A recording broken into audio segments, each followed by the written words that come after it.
Hi, I'm going to show you how to update the firmware in your new T4S or T8S ToneMatch mixer.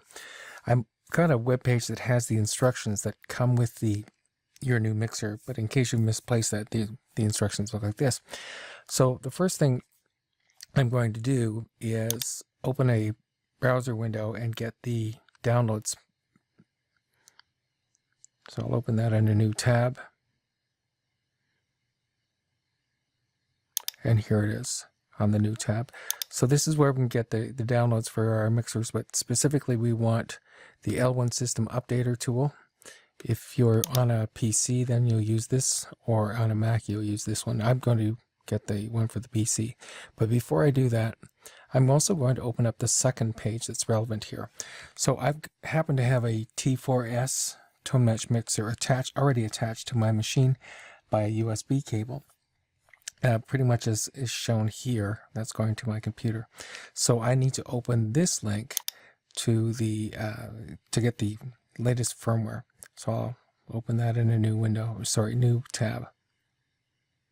And it should be popping up there. Okay, so I'll just show you what's in these tabs. I've got the L1 downloads page. And in a minute, I'm going to download this software updater, and I'm still waiting for that. All right, while I'm waiting for it, I'm just going to download this file, the version 1.1 for the PC. That's the L1 System Updater tool. All right, and down at the bottom, I see what do I want to do with this. I'd like to save it. And that was quick, so I'll open the folder so we can see where it is. So it's sitting in my download zip file. All right, I'll come back to that in a second. Now let's give this another try.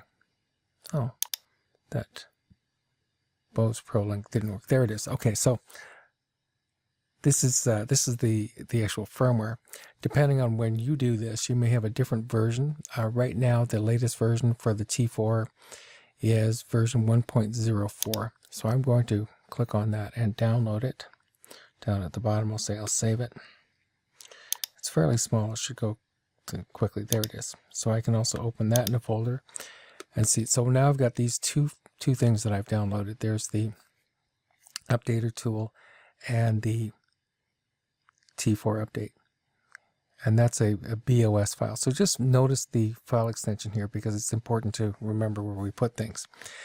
Okay, so now I'm going to open this folder, the zip file that's got the updater tool in it. And just to make things easy,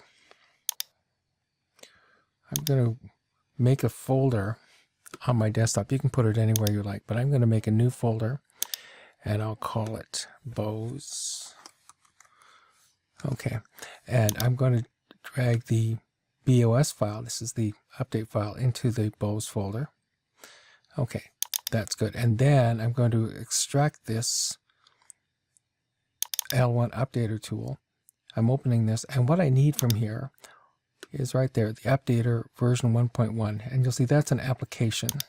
So I'm going to drag that into my Bose folder as well. Okay, so let's look inside the Bose folder now. So what I have is the L1 updater, and I've also got notice this, the Bose file. And I'm going to need that in a minute. Okay, so I'm going to get rid of this other folder so that it's not distracting. Okay, let's open the updater. And I'll give it permission, that's fine. Great. So because I already had the T4S attached to the computer, the updater program found it immediately.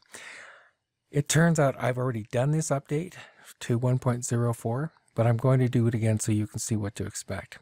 So I'll click on the update button, and because I had these two files, the updater and the Bose file, in the same folder, I see there's my file that I want. So if you're using a T8S, then you'll probably see two files here, and one of them will say T8S, but in our case it's a T4S, so I'll select that and choose open. Okay, so this is going to take a little while. So I'm going to pause the recording and come back to this in a minute.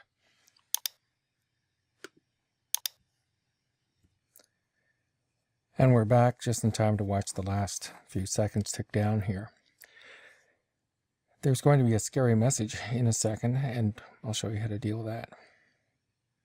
Okay, so what you saw go by there very quickly was a message that said the update had completed.